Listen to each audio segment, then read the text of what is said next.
I just don't really make plan Bs. I don't Right. like, I don't allow myself to think in that capacity because I get pretty fixated on things. And once I set my mind to something, I don't really allow myself to at least not give it a fair shot. Hi, everyone. Welcome to the Homework Help Show Student Influencers Podcast. I'm your host, Leslie, and today we are here with Levi. So welcome, Levi. How are you today? I'm great. Thanks for having me. To begin, we usually just ask a few get to know you kind of questions. So let's start with, where are you currently located? So currently I am in Southern California in Los Angeles. Okay, so nice and sunny there. Yeah. Where were you born and raised? Born and raised in San Francisco, California. So I just came down the 5 from Northern California to Southern California for school. Perfect. What school are you at then? Currently, I'm at the University of Southern California. So I'm a fourth year dental student at USC. It's what we call out here. And I also went to undergrad at USC. So I did my 4 years of undergrad, did my bachelor's at USC, and graduated with my degree in dental hygiene in 2015. And then I came back to school, and I'm in dental school now, starting in 2017 until 2021 next year in May. And so that's at the same campus? Correct. Yeah, exact same program, exact same school, all that stuff. Oh, that's perfect. Is it kind of like a thing where you could just transition into it, or was it like a separate thing you had to go through and apply to? Yeah, so they have that option. It's called a pathway program, where you can do like a dental hygiene degree, and then 2 years of dental hygiene degree, which are the last 2 years of your undergrad. So first 2 years of undergrad are like didactic courses where you're just taking prerequisites, and then you transition into the dental school during your junior year of undergrad. You spend your junior and senior year, as well as a summer in between, where you're seeing patients clinically, and you're working on site with patients, and then you would start the 4 years of dental school right after that. I didn't do the pathway program. I chose to split up the time in between. I really wanted to get some clinical experience and work, in the field and work in private practice and kind of get some more hands-on experience before I started dental school. So I didn't do the pathway program, but that is an option, or was an option for students previously. They don't have it anymore, unfortunately. Oh, interesting. Yeah, that makes sense to me, because I mean, if you're in more of a hands-on position, that's when you can really scope out whether or not you really want to be there. Yeah, 100%. Yeah, it's the same with, like, I think a lot of the healthcare fields are like that too. Like, I've talked to nursing students who always say the same thing. Like, you don't really understand what you're getting into until you actually just get in there and get that hands-on experience. So that's probably a better way to do it. 100%. I still remember literally the very first time. It sounds weird, but I had gloves on, obviously. I remember the very first time I put my hands in someone's mouth, and I was like it was a strange experience. I remember exactly where I was at. I remember my classmate, who it was. I remember what chair I was in, what people were. I remember it's like so vivid to me. But now it's second nature, obviously. I mean, I've seen thousands of patients, and I look at people's teeth all the time, unfortunately. Yeah, that would be, I've never thought about that before. That would probably be really weird. Strange. Like, I'm just going to put my hands in your mouth now. Like, yeah.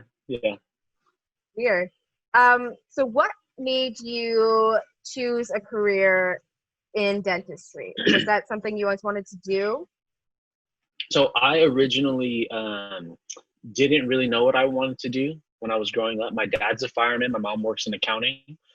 So my whole life, I thought I was going to be a fireman, honestly, just like my dad. I really looked up to my dad. I still do to this point. But what really sparked my interest in dentistry was when I was in 7th grade. I met my orthodontist. My orthodontist's name is Dr. Griggs, up in Northern California. He is incredible, like really an amazing guy, super charismatic. His practice was very successful. A lot of my family and friends went there. People from my high school went there. It was just kind of like a place that was very inviting. And so I just kind of had an affinity towards that environment in general. And then also, he is my family's first Black doctor. So I am half Black, half Filipino. My dad's full Black, my mom's Filipino. And having someone in that position who kind of looked like me and resembled me, I didn't really understand it at the time, what that impact was going to be for me for years to come, honestly. But really seeing him thrive and seeing him have such successful practice, everyone, loved him. He was like, again, super charismatic. I looked forward to going to see him. That's what kind of sparked my initial interest in dentistry. And then I always liked my teeth. I know it sounds very vain, but not in like a vanity way. Like I just wanted to keep them clean all the time. Like I didn't want to disappoint my dentist or my orthodontist. So I would like brush for 30 seconds in each quadrant and like move, like count. I was crazy. So that was all kind of like premature. Like that was like the younger Levi thinking about dentistry, right? So that's like seventh grade, eighth grade, kind of high school. Like, okay, this might be a thing, And then once I finally understood what dentistry actually entails in terms of undergraduate, then graduate school to get a doctorate, and then potentially specializing, I was like, wow, like this is not me. Like I was very put off by it. I was very intimidated by it. For me growing up, like I said, my family comes from like a working class family. For me growing up, everyone who was going to be doctors were, the sons and daughters of doctors, or all the kids who were rich. Honestly, like that's just that's really what I thought and what I believed. But again, seeing Dr. Griggs and the way that he moved and the way that he impacted me opened my mind up to actually believing that it's possible. And I really haven't looked back ever since. That is so powerful too, because like especially in the medical field, there's not a whole lot of representation, because it tends to be a lot of generational, like people who come from families of doctors, and it's always that representation is so important. 100%. So that is definitely a powerful thing. Thank you. That being said, and after you learned like all the work that has to go into it, and even going from the undergrad part to actual like dentistry school. Yeah. What kind of did you learn in that process? Like, is there anything that you learned that you could use to give to as advice to anyone else who might be considering that career path? 100%. And I think you've been doing this, it seems like, for a little while, because it's a very, very important question. That time from undergrad, or even like high school for some students, some demographics, but that time in between like graduating from one program or school or degree and then embarking on another one is a very, very, very pivotal time. It's probably the time that I learned the most about myself, in terms of what drives me, in terms of what my motivation is, in terms of what my resolve looks like, all those things. Because for me, when I graduated from undergrad, it wasn't a sure shot that I was going to become a doctor. Like it wasn't a sure shot that I was just going to go on to dental school. It wasn't sure for me. If anything, like there were some questions about like, is this really for you, from like faculty, from like some classmates, things you hear here and there, right? That you kind of latch on to, a comment passing by, right? That you'll latch on to forever, of someone doubting you, or someone telling you don't study enough, or a faculty saying, don't worry about graduate school, worry about passing my class. Like these are things that actually happened to me. And so to answer the original question, that time from when I first graduated undergrad to going into applying back to dental school was very, very trying. The first year that I graduated, I did a lot of things that set me up. So the first year I graduated, I stayed in Los Angeles and I worked at a private dental office in Santa Monica and one in Studio City, kind of all over. And that was really good for my experience. I also worked as an adjunct faculty at USC. So I graduated in May and then I started teaching literally a month later in June. So that was very, very instrumental in terms of just me being surrounded by, academia and staying in kind of that environment. But when it really got serious was after a year of doing that, I was like, okay, now I have to like get my application stuff together. I have to take the DAT, which is just like the MCAT, the entrance exam for dental school. Okay. And I couldn't do those things while working, right? So I took it upon myself to take a break from work here in Southern California, and I moved back home up to the Bay Area. And mind you, this is the first time that I've been back home in about 5 years. And I was already a successful dental hygienist. I made a really good salary coming out. I was able to afford my own apartment, got a brand new car, all these things, but I sacrificed all of that for this like kind of pipe dream is what it seemed like, to move back home and take this exam and study. And so literally when I moved back home, I'd saved up enough money to not have to work right away, just so I can allow myself to study for the exam. And I took 3 months studying for the exam. I treated it like it was my job. I would show up to Starbucks at 8 in the morning and sit there until 4:30. Seriously, the same one every single day. All like the old grandmas, they would come in and say hi to me and say, how's studying going, and wish me luck. It was so cool. You were like a regular. I was 100% a regular. And it was really cool. But along that journey, those 3 months was probably the most trying time, because here I am giving up my life in Los Angeles, giving up this, like, I made it, I graduated from USC. I have a full-time working job. Like, I'm able to support myself and travel and do all these things, but I gave all of that up to maybe not even take this exam and pass, to not even potentially get accepted. But I learned about myself during that time, that when all the self-doubt comes in, it's just everything else trying to weigh me down. It's just all these external things, like the statistics, and then all that stuff is trying to weigh me down. And if this is something that I really want to do, I would just show up every single day, whether it was a good day or a bad day, studying, and just sit in that chair for 6, 7, 8 hours, whatever I had the stamina for that day. I ended up taking my exam in San Francisco, and I passed. It was weird because it was like, I took it in San Francisco, and I had this moment, like this like euphoric moment, like walking out of the exam, and just like I cried to myself. I called my younger brother. But it was like the culmination of all of those feelings of like doubting myself, but then saying, hey, listen, man, like, that's not it. Like, let's just focus. Like, let's focus, because this is what it's about now. And so from the moment that I moved back to San Francisco, it was about 9 months. I studied for the DAT. I applied, got a couple more prerequisite classes that I needed for dental school, and I got accepted within 9 months of coming back to dental school. That's amazing. That's really a very powerful quality to have, is to keep yourself so driven and so motivated on that final goal, because a lot of people would have just been in that position where they're a dental hygienist. They're like, you know what, I've got my salary, I'm good, I don't need anything else. Yeah. But it really takes a lot to be able to actually push yourself further and say, no, I'm going one step further, I'm taking it, to that next level, and really staying on that goal. What do you think kind of like kept you going? Like, was it just kind of keeping your eyes on that final prize because you knew that that's what you wanted? I really don't mean this in like a cocky way at all. I really don't, but I just don't really make plan Bs. I don't. Right. Like, I don't allow myself to think in that capacity, because I get pretty fixated on things. And once I set my mind to something, I don't really allow myself to at least not give it a fair shot. Right. Mm-hmm. And so I think a lot of my application process was kind of defying the odds. I had, lower than average GPA score coming out of undergrad, in terms of accepted GPAs for dental school. My DAT score was pretty strong, again, because I put a lot of that time in and dedicated a lot of that time. Right. But it was an uphill battle, it really was. And I think for me, another one of the things I learned during this process is not to rely on the statistics. If you look at a graduate program or an undergraduate program or a job or whatever, and it says 13% acceptance rate, 15% acceptance rate, or this amount of people fail, like, if you look at that, a sane person wouldn't get on an airplane if it had a 13% chance of landing. Like, you just wouldn't do that. You know what I mean? So it's like, why would you put yourself through that? But for me, like, I'm choosing to not look at those numbers and just say, hey, listen, if this is what you want to do, then find out every single reason why they can say no, and turn that around.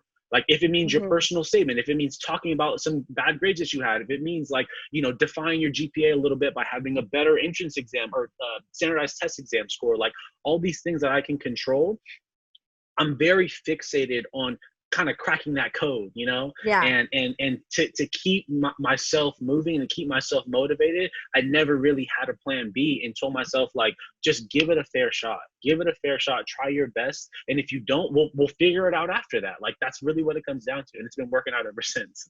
Yeah. So it was more like a go big or go home kind of situation, right? so much so that I only applied to one school every time. Like, I only applied to USC coming out of undergrad. I only applied to USC for dental hygiene school, and I only applied to USC for dental school. I don't recommend it to any pre-dents that I talk to or any pre-health students that I talk to, because it's just not smart, like, odds wise. Right. But it just speaks to like how my mindset was. Like, I knew if I didn't get accepted, I would apply again and I would figure it out at that point, but I wasn't going to stop. Yeah. And it really speaks to that staying motivated and staying on those goals, because you knew exactly what you wanted. Yeah. You knew what it took to get there, and then you did it. 100%. And that is really, really hard for a lot of people to do. And it's really hard for a lot of students to stay in that zone, because it's so easy to just get really frustrated or get sick of what you're doing and just stop. Yeah, I agree.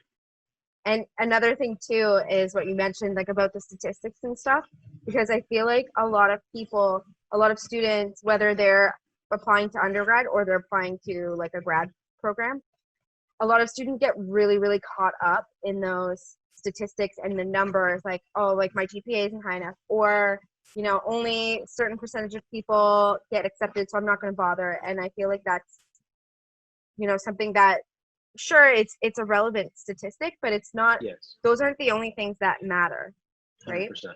100%. And also it's like there's so many other variables. And again, I think this speaks to just me being involved in it now, like me being involved with our admissions team and working on ways that we can increase like minority applicants and like retention and all that stuff. Like I'm involved in this space, and so I know a little bit about how they think. That it's not just numbers focused. It's not. They really want to know someone who can be successful in their program and then contribute afterwards. It's not just we want to get the smartest people, the people who are like have no person. You know, it's dynamic. Yeah. It's not just a very rigid structure. Yeah. So what do you think the kind of things, aside from, you know, the test scores and things like that, what do you think the some of the things that the schools are looking for in their candidates? I think one of the biggest things is getting experience, experience, because if you have experience, whether it be shadowing, whether it be like mission trips, whether it be volunteer opportunities that are out there, I think that's the biggest thing that you can speak to in terms of like the closest connection you can have to whatever program you're applying to.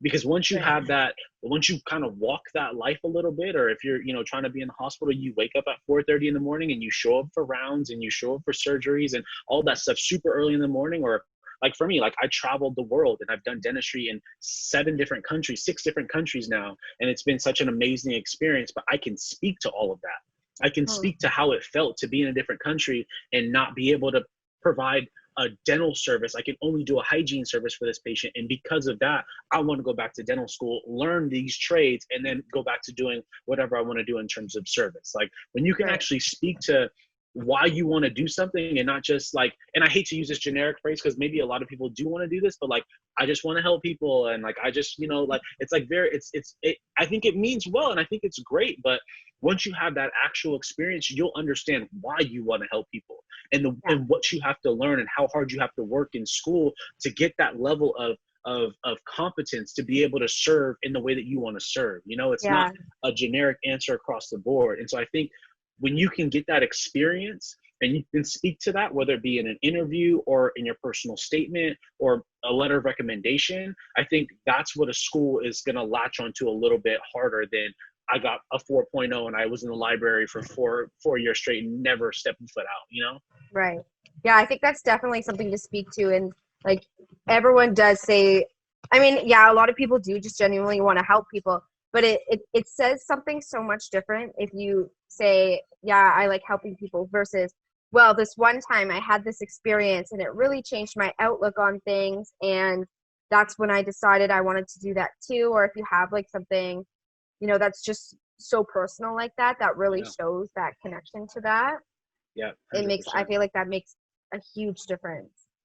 Whether it's, you know, in an interview or even in like an admissions essay or anything like that, I feel like that's not more important than your grades, but it's equally as important as all of those numbers and all of that stuff combined. And that's one of the biggest things I try to speak to anyone who's like pre-health, right? Because I think we have this fixation, not only in our culture right now to like be the best, and like there's so much competition, and like obviously with social media, there's like a bunch of like, you know, like everyone's painting their greatest picture, you know, like no one's putting in their faults, right? And so like there's a lot of external pressure that causes internal pressure. And so if you feel like you don't, you know, you're not fulfilling whatever artificial standards are being set out there, then it's easy to implode. And this conversation I have with a ton of like, especially like pre-dental students, like it's not just exactly what you just said, Leslie. It's not just about the numbers. It's not just about your scores. It's about who you are as a person and how you can speak to the breadth of your application and your experience, not just one specific subset. Right. And especially when you're going into a field that people are relying on you for their well-being and their health, and they're like the physicality of their life is being put in your hands. Because even with dentistry, like that, a lot of that is connected to like your heart health and your mental health, and everything is so connected that you're basically trusting that person with, people are trusting you with their life, and you have to have that right attitude to take care of them properly. Otherwise, 100%. you're just there for the money, I guess. But it's not really. Which like, I mean, unfortunately or fortunately, whatever, however way you want to look at it, some people do that. You know, some people do that, and it is what it is. It's not. It doesn't make. It doesn't make or break the profession. It doesn't make or break the person. But I think it allows for opportunity to tell your unique story, right? It allows for opportunity to say, like, this is why I want to do it, and this is what I've done as a pre-dent or as a pre-health student, whatever the case may be, and this is why I want to do what I want to do going forward. Exactly. Yeah. So you just mentioned that you did dentistry in 7 different countries. How did that happen? Yeah, I'm kind of like a travel, like, mission trip nut. It's crazy. Like Dentists Without Borders. Exactly. That's essentially what it is. Yeah, it's like you partner with an organization. I've been a part of like 3 different ones. And you guys either like raise money, or there's already funding, or you have some type of infrastructure within the country you're seeking to serve. And you go with a team, and it's a different team every single time. Sometimes the core is the same, but like, you know, other members of the team might be switched around a little bit. But my first year as a hygienist, I went on a trip like this to Guatemala, my first one ever, and literally changed my life. It changed my life. It just, like, the gratitude that I got from the patients, and like they would say things like, through translation, like, you know, thank you for coming to my country and helping my people, like, God bless your soul, like things like that. Like, I remember those interactions with those patients, and it wasn't elitist. It wasn't like, oh, like this God complex, like, here I am, an American helping these people. Like, no, like, it was like, I have the skills. That's just what I have. Like, I am from somewhere across the world, and I learned these skills, and you can benefit from them. So, like, let's just make this happen. There's no insurance. There's no egos. There's no faculty. There's no, like, nothing. It's just like, person who has skills, who can help someone, and a person who needs the help. And that mix for me just, like, really, really works. And so it became infectious. I went on my first one 2016 in Guatemala. 2017 I went to Nicaragua. 2018 I went to Panama. 2019 I went to India, and then I went to the Philippines. And then 2020, literally, like, during the week that COVID was announced a pandemic, I was in the Dominican Republic doing a mission. Yeah. You're probably freaking out. I didn't know if I was going to get back in the country, to be completely honest. Yeah, because you could have gotten stuck there. 100%. Yeah, and I didn't know that. And I think, like, that's a whole different topic, but like, I think the sentiment around it, like during like March when it first hit, was like, oh, don't wear a mask, do wear a mask. Like, it was like very loose, you know, and like people were overblowing it. And then I was like, no, this thing is actually real. So had I had the severity of it, I definitely would not have gone. But luckily I was able to go meet some great people, work with some great people, and I made it back safe. Yeah, definitely. Like, it's great that you made it back safe, because I mean, no, you can't predict that too, right? Because you were just doing your thing and going and helping people. But that's really incredible, because that's a lot of countries in 4 years, on top of taking your school and working and doing all that. So I mean, that's a lot to pack in. Did you kind of do that, like, on breaks from school? I'm with this one specific group where we go. It's with the school. It's completely ran by students. It's not sanctioned by the school. They don't provide funding. We like fundraise and like reach out to companies, get donations. Like, it's a really, really cool family that we've kind of built here. But with that group, we go every December. Literally, we take finals like in the middle of December, and then that Friday, everyone has finals in the morning, and then we're on a plane taking a red eye to another country in December, like every year. And so it's amazing. It's like very exhilarating, like all that stuff. But the other trips were just kind of sprinkled in. Like, I literally went in November, like right before Thanksgiving, and then I was out again in December. But those were 2 separate groups. I've taken a couple of days off of school, and I have a good relationship with my faculty. I just let them know, hey, like a couple months in advance, like, I'm gonna spend some extra days in clinic and kind of get ahead, and then I'm gonna be away for a little bit, just because, like, this type of work means so much to me.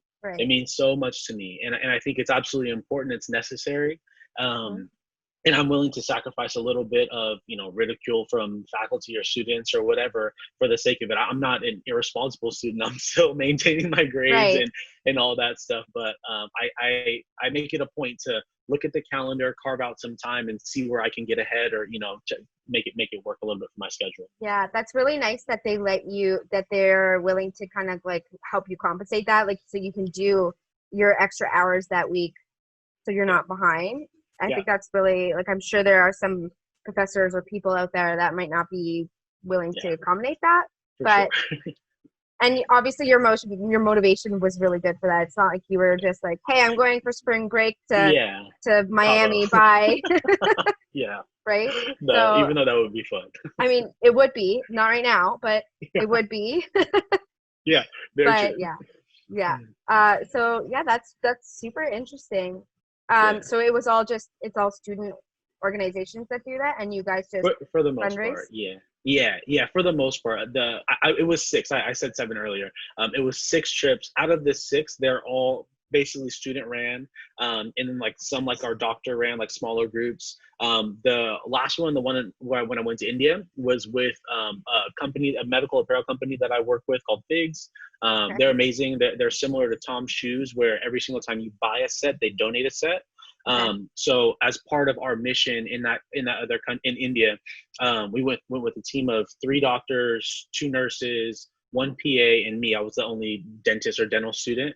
And we brought like 600 sets of scrubs to like donate to their local nursing school that just opened up there too. So Right. it's a part of like their culture to give back. And the cool thing about it is like their ambassadors are all healthcare workers. Like we're not like we're not, like we're really healthcare workers. We're not Yeah. just like paid to like be on camera to like pose as people, you know. So Yeah. that was really cool. That is cool. What kind of got you interested in that? Was it just like someone kind of like you maybe like you saw something about it or I saw their website, and they have this thing called Threads for Threads, and it's like buy threads and they give threads. Like that's like the philanthropic side of their company. okay. And so I was literally just reading on their website, and I saw that, and I was like, man, these guys are incredible, and they look super comfortable, and they are really comfortable. So I Perfect. reached out to them. Yeah, I reached out to them, and they you know it kind of started since then. And then I was like back in 2017, 18 when I first started dental school, and so I've been working with them pretty closely for the duration of dental school, and it's been an amazing experience. I've met a bunch of people. Yeah, that's amazing. The reason I was asking that is like in case there are, some students who are listening who are thinking like maybe that sounds really interesting and maybe they don't really know if their school has anything like that or where to Yeah, find something like that. So yeah, yeah, um, there might be, you know, questions about how could I do something like that? yeah. So I'm Well, sure that you can check with your school too and see if they have any 100%. connections. 100%. I'd say most schools have, at least every school that I've encountered, whether it be like students or faculty at those schools, have a philanthropic side, like our philanthropic aim in terms of like healthcare programs, right? Even like my younger brother's in law school at UCLA, and he has like a pro bono section of his program that he has to fulfill also. So it's like not even just health. But Oh, every group has, from my experience, has had some type of like give back type of work. I think it really speaks to the culture of the program and the culture of the students and all that stuff. So yeah, I'm definitely sure that all the programs, you can reach out to them and they give you some more yeah. info. Yeah, because you see those like organizations that aren't even one specific field, or if it's like a Habitat for Humanity or something like that, Yeah, where anybody can, if you want to volunteer, you can just volunteer. Would you say if someone's interested that they should definitely like? Would you recommend doing it? 1000%. 1000%.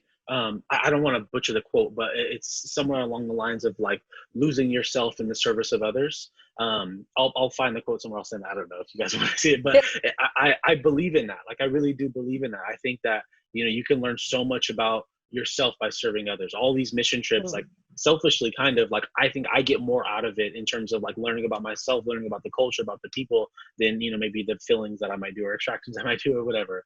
I'm Right. sure it's appreciated, but you know what I'm trying to say. Yeah, definitely. Yeah, I mean, I would say I can't think of a reason why it wouldn't be fulfilling or rewarding Yeah, or why anybody exactly. wouldn't want to get involved. And maybe there is always that factor of if you're joining, like a Habitat for Humanity mission that's going to another country, and maybe you're like, oh, this is really scary. Yeah, There is always that.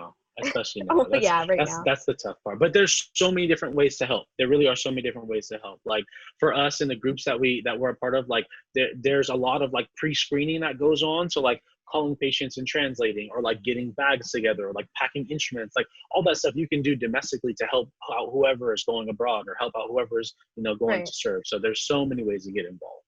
Yeah, definitely. And it just comes down to that, finding the right organization to really do that with. And I'm sure there's tons at every school. Yeah, 100%. Do you have any other extracurriculars that you kind of do, or is that all you can really pack into that schedule? That's pretty much it. I mean, I do a lot of stuff in like organized dentistry, meaning like a lot of the schools come together, like all the West Coast dental schools. We have different affiliations, like student dental networks that, we have conferences, and there's a bunch of like networking things that happen. So I'm involved in a little bit of that. But for the most part, for me, it's about like volunteering and being in school. And I work as a dental hygienist also, like during some breaks that we have and on the weekends and things like that too. So I keep myself very busy. Yeah. So that was going to bring me to my next question is, you're obviously very busy. How do you manage all of those responsibilities? Yeah, that's I think that's a work in progress. I don't have an answer for concretely how I've figured it out, because I haven't figured it out yet. But I did have a couple of reality checks, and I'll be transparent. Again, okay. I don't think life should be all about glamorizing and all the great things, right? Because there was a moment in between my junior and senior, my second and third year of dental school, where I didn't do so well on like an exam. And the reason behind it is because I was literally trying to cram all these things together, and I was like taking the exam and then thinking about something else and trying to rush through the exam so I can make a conference call. It was just like, it was silly. Like, why did I plan it that way? I did it because I think like sometimes when I'm doing all these things and moving at such a fast pace that I'm like kind of superhuman, honestly, like not like in real time, but like I'm packing so many things in my day because I've been successful with it in the past. And let's add one more thing. Like, what's that? Just an hour less of sleep? That's my mindset, right? But when I didn't do well on this exam and it got back to my director, and my director really had to sit me down and let me know that I let him down. I kind of let the school down a little bit. Like I wasn't a good representation of what USC is all about. That hit home for me big time. Because it's not that I'm incompetent. It's not that I don't know the material or that I can't master the material, because I obviously studied really hard, went back and got a 98 on the same exam. So it's not that I don't or can't figure it out, but it's just I wasn't prioritizing. And so that's a conversation that he and I had. So what I did in that moment is I made a list of what my priorities are right now. And my priorities are reflective of what my goals are. So my goal, number one right now, is to get accepted into a residency program for dentistry. And I want to be a part of a dental anesthesiology program for residency, where I would work with like special needs patients. I work with needle phobic patients, pediatric patients, and do their general anesthesia under supervision of, you know how anesthesia works. Right. Yeah. So that's what I'm applying to right now. And that's my number one goal. And so based on that number one goal, and then my number two goal, my family being healthy, and then three, maybe like those things, like that's how I prioritize how I'm allocating my time. And as a result of that, I said no to a lot more things than I would have ever said no to. And that's probably the biggest thing that I learned in my junior and senior year now of dental school, is it's okay to say no to things. Like it really, really is. And if anything, it shows like a little bit more confidence and competence and self-awareness when you're able to say no to things, because you're allowing yourself to prioritize in the right way. Exactly. I think it's also better from a mental health standpoint too, to just, you know what, I need to say no, and like learning to recognize those signs in yourself when maybe you're starting to feel really overworked, or maybe you're prioritizing going out with friends too much over studying, and you need to, learn to recognize that, learn your own personal signs so that you can take a step back and say, no, it will be really good for me to just say no. Yeah, I 100% agree. And I think that's something that a lot of students kind of struggle with, especially when you're coming into university in your first year and you're coming out of high school, and the threshold is just so different. Like you are completely accountable for everything you do. No one's holding your hand anymore. And you have to learn all that stuff on your own. And a lot of students really struggle with that. Yeah, I agree. And some students, I feel like, never figure it out. Yeah, no, I agree. I agree. But that's why it's really good to have, things like this about people, like me and yourself who've made these mistakes and can speak to it, and I think that's why I'm so passionate about mentorship, especially for like within the minority community. It's a huge passion of mine because I just feel like I have walked this life and I'm actively living this life that is kind of like defying odds. And again, it's not from a like, look at me, I'm so glorious perspective, but just like it is possible. It's possible. It's possible to make mistakes early on. It's possible to make mistakes later on. But the important thing is that you recognize those mistakes and learn from them. And that's my biggest piece of advice. Yeah, I think that's definitely, I mean, it doesn't matter what program you're studying. That's always, it's okay to make those mistakes. And making mistakes is how people learn and how you recognize, okay, this is how I'm not going to do that again. Because we've all done it. And 100%. it's super important to recognize that. Yeah. That was actually kind of brings me to my next question, which was going to be, how do you kind of manage stress? Like, what do you kind of do to keep yourself from that burnout? Man, that also I'm still working on.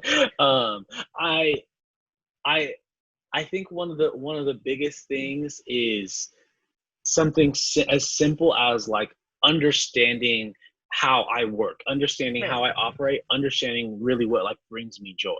So a couple of those things are number one, spending time with my family. So checking in with them, talking to my mom, talking to my brother, my sister, my dad, and just seeing how their like life is going, like just hearing about them and like understanding like what they're going through makes me realize, like puts things in perspective. Like it's not just me going through this stressful time, but they're doing the same thing at work or at school or relationships, whatever the case may be. So that really helps. That brings me a lot of joy. And then eating clean, number one, and number two, working out. Like those, I think the combination of those two things, like it just like it builds on me. Like it really, like it sets the tone. If I eat clean and then I work out in the morning, like the rest of my day, I feel like it's going to be amazing. So I know those things take a lot of work and a lot of discipline. That's the hard part, but I know I have those as like positive fuel that I can use to kind of turn my day around sometimes. Yeah, definitely. And those things too, like that, like what you eat and getting physical exercise and stuff is also really important, not even just for the de-stressing part, which is obviously it's really good for, but also to like your overall performance in school and your studying and your ability to retain information and to focus. And like there's so many benefits that come out of that. That's not even just getting fit or like staying de-stressing yourself. Yeah, I agree. I think that's really, really important. And I mean, it isn't easy. I recently had to do the same thing. I had to adjust my diet like back in February, and it was this drastic thing like, okay, cut back on this, this, this, and this, and this. And then I was like, what am I going to eat? I'm like, it's fine now, but, and I feel better. Like I feel so much better, but it took so long to get in like that habit of this tastes not as good as that pizza over there, but I feel better when I eat it. Yeah.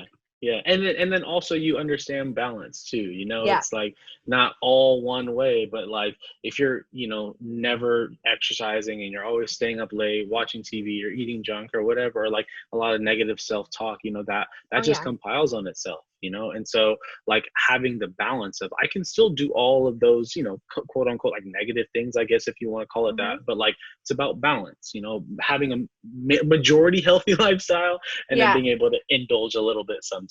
And now when I do eat pizza, it's like it tastes so much better now because I don't eat it very much anymore. It's like, ooh, I missed this, but not enough to eat it every day. 100%.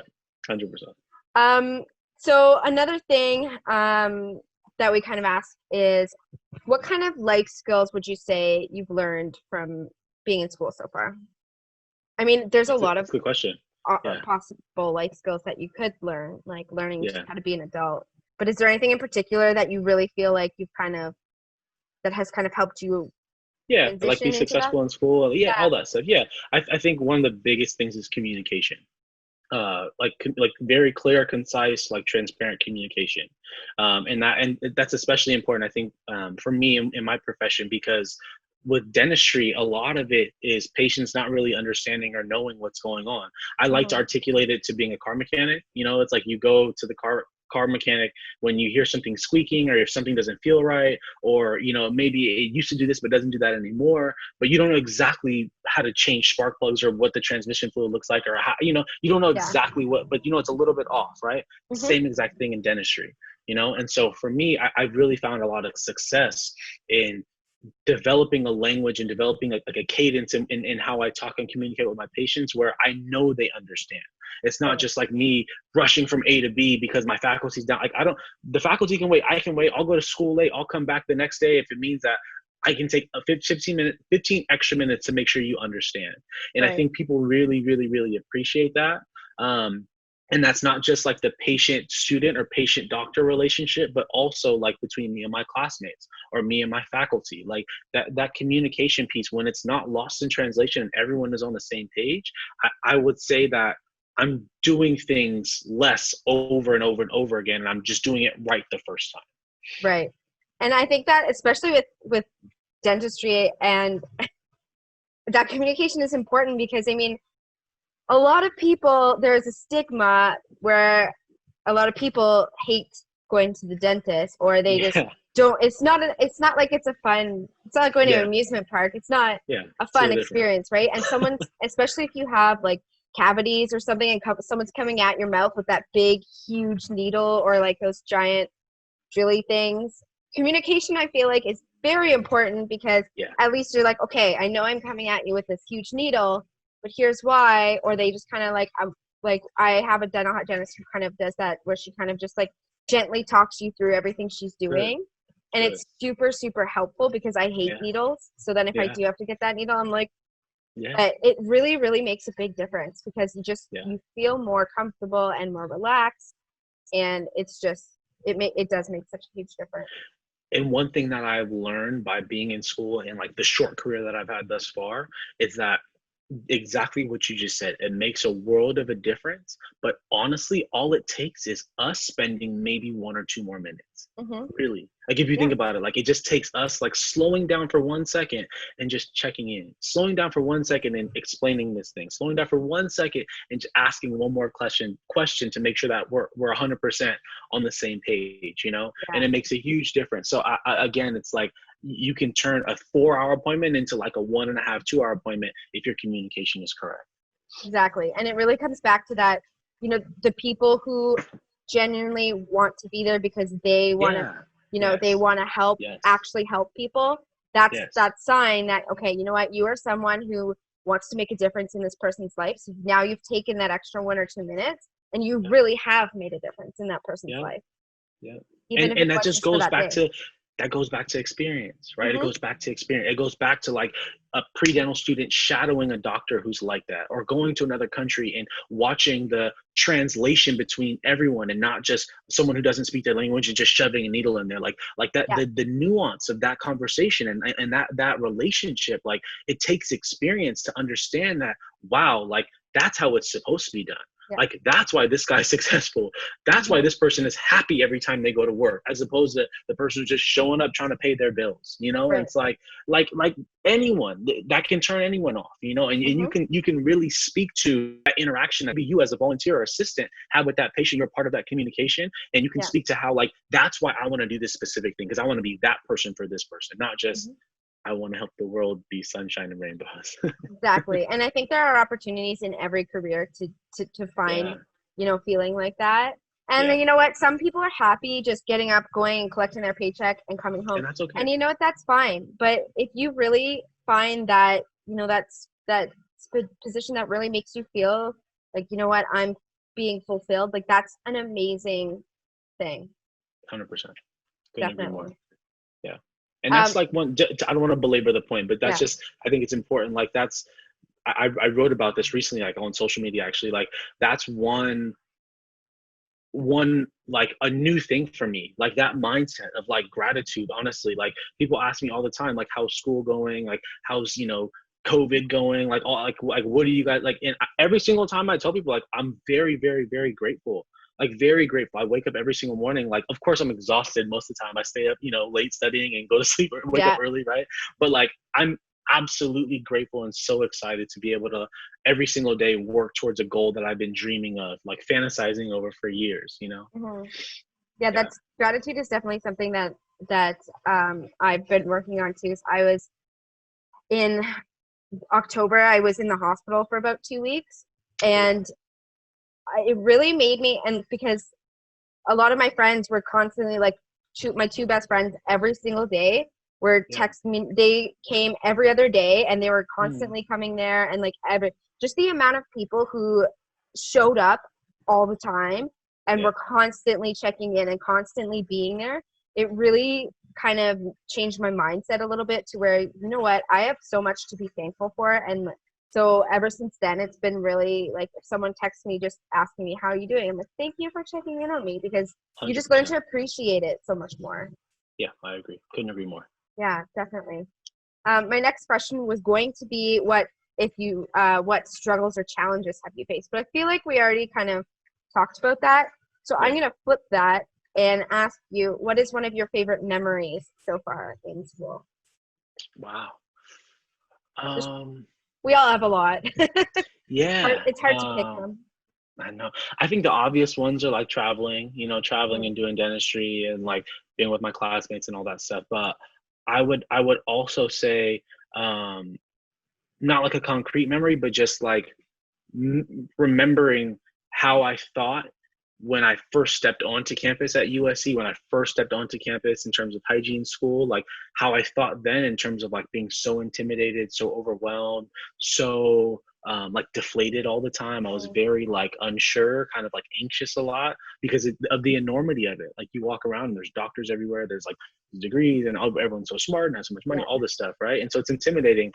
Remembering how I thought then and knowing how I feel about myself now, and Right. knowing that I can speak to like all of my experiences I've had that have led me to have like this mindset that I have now. I think that's probably been the thing that is most rewarding about school, and I'm appreciating school for the most, is kind of like that transformative experience for me. Yeah, definitely. That makes total sense to me, because I feel like that I kind of get like that too, where I just kind of look back and I was like, this is how I felt like during this time, and like, how do I feel this good in my life now? And you kind of just remember what led you to, those certain moments and those certain Yeah. feelings. Yeah. I think that's valuable. Yeah. Another question that we ask everyone on our show is, if you could go back and talk to your 15-year-old self, so like Mm, high school freshman, what yeah. would you say, or what advice would you give yourself? Don't sell yourself short. Like, honestly, don't sell yourself short at all. Like, don't like if you think you want to be a doctor, or you want to be an astronaut, you want to be a physicist, you want to be a painter, whatever, like don't sell yourself short. And literally like use every single resource that's at your disposal, because people do want to help. People want to help. The reason why we're sitting here right now is because we want to help people, like Right. Yeah. people really want to help. Like seek that stuff out, and don't be shy about seeking help from others, like really establishing those connections that can get you from whatever you're dreaming to actually bringing that into reality. Like that's what I would tell my younger self, because I really did feel like I sold myself short a little bit, like in terms of my mentality. Like I thought small back then, because Yeah. I just my environment, my surroundings, like this is just what people around me did. Like I wasn't going to be a doctor because no one else in my family was a doctor. But Yeah. like now I'm like, forget that. Like no, like you can be the first doctor in your family. Like that's okay. Yeah. Like and people ask you if they want to be MDs, like you can help them get to that route too. Like it really it's not as big as the world makes it seem. It's not as impossible and exclusive and elusive as the world makes it seem. Like Mhm. dream for it and just work your butt off to get to that point, that where you want to be. Well, that's the thing, is in high school, your world is so small when you're in high school. And it's really tough to get out of that, like, oh, this is it, and it's hard to kind of picture anything beyond that. And it is also hard for people, whether you're in high school or if you're in university or whatever, wherever you are, it's so hard for people to just reach out and ask for that help. But if you embrace it, it's actually stronger to acknowledge, to recognize that, and to get that help and to take that step than it is to just sit there and be like, oh, well, I look dumb if I ask for help, or what, however you feel, right? Because that's what I was scared of. I was scared of looking dumb.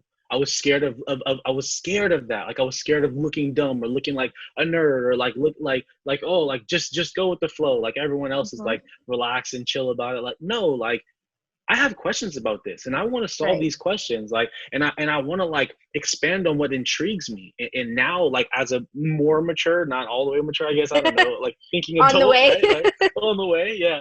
I have the confidence to ask those questions and pause everyone in the room for a second, just so I understand, respectfully, obviously, you know? Yeah, of course. But I wouldn't have had that. I did not have that confidence. As a 15-year-old playing varsity basketball, being very social, had a bunch of friends. Like, I did not have that confidence. I really didn't. And that's the thing, is like you said before, there are so many people who want to help you, and there are so many people who can help. And you just have to get over that hump of nobody's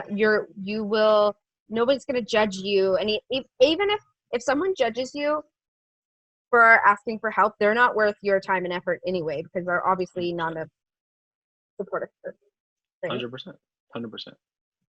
Yeah, exactly. So yeah, that's definitely helpful. So I know that this year is very weird and confusing, and it's not a normal year.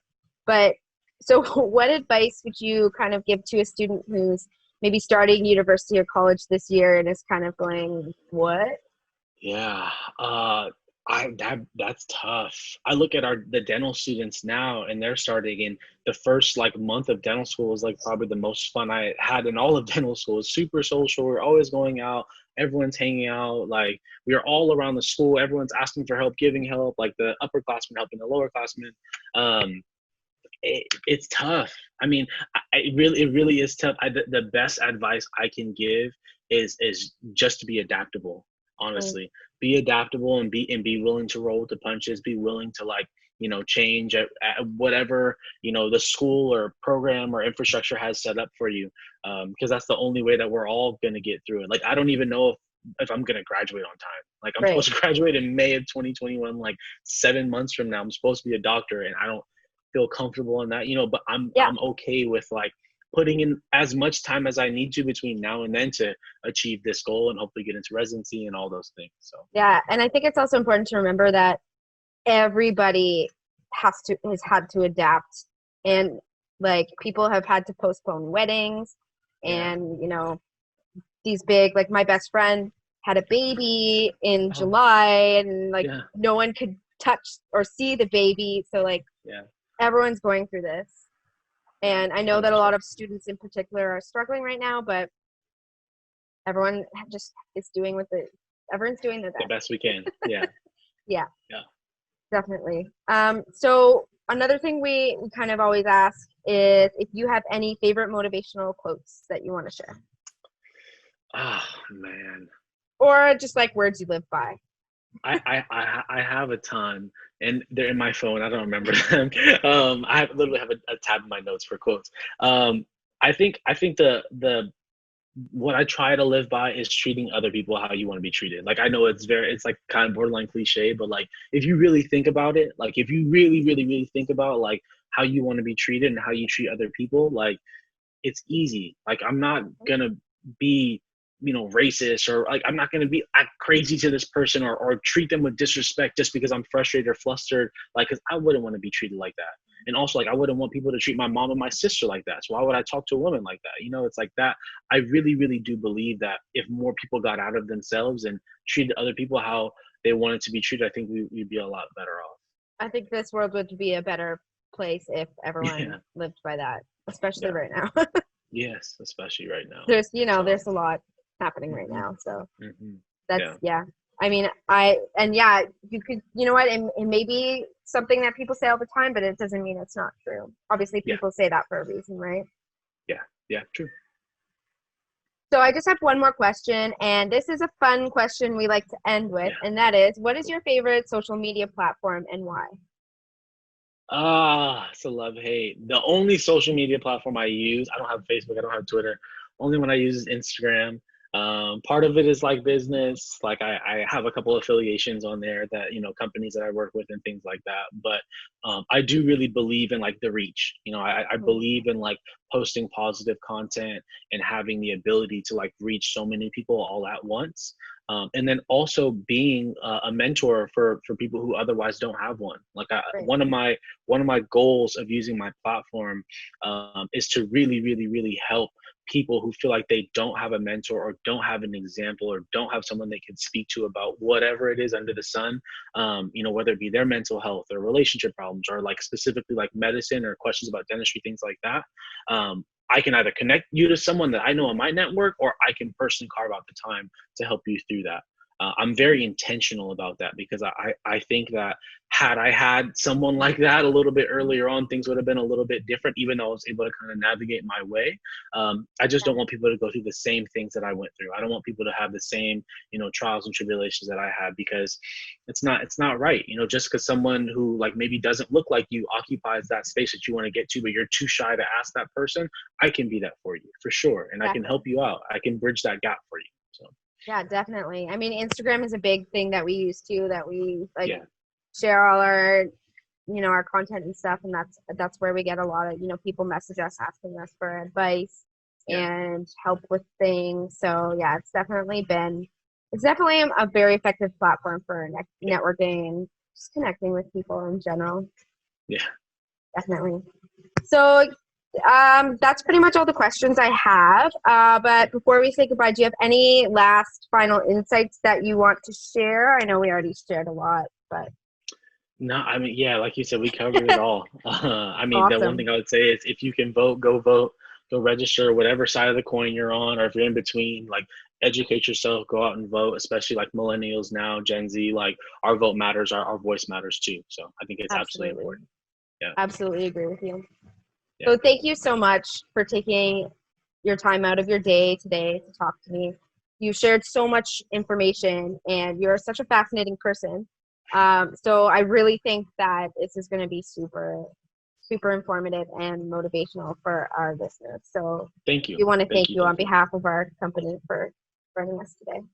Yeah, I appreciate the kind words, seriously. And thank you guys for taking the time to set this up. I think this is, a platform that a lot of people can benefit from. And, a lot of people who are in my shoes, like have very unique stories and impactful stories and, anecdotes to be able to share. But sometimes we just don't have the platform or the means or the time or energy to kind of put this together. So I think it's an equal thank you to you and your team for being involved and being dedicated to this kind of work, because it helps so many people who listen passively or don't reach out or who won't even say, hey, I heard that and was motivated. Like those type of people are being impacted just as much as the person who posted in the New York Times. So thank you guys. So thank you for saying that. We really appreciate that, and it's always so good to hear from that side. So absolutely. Well, we'll talk soon. Thank you so much. We'll keep in touch with you, and have a great rest of your day. You as well. Take it easy. You too. Bye. Bye.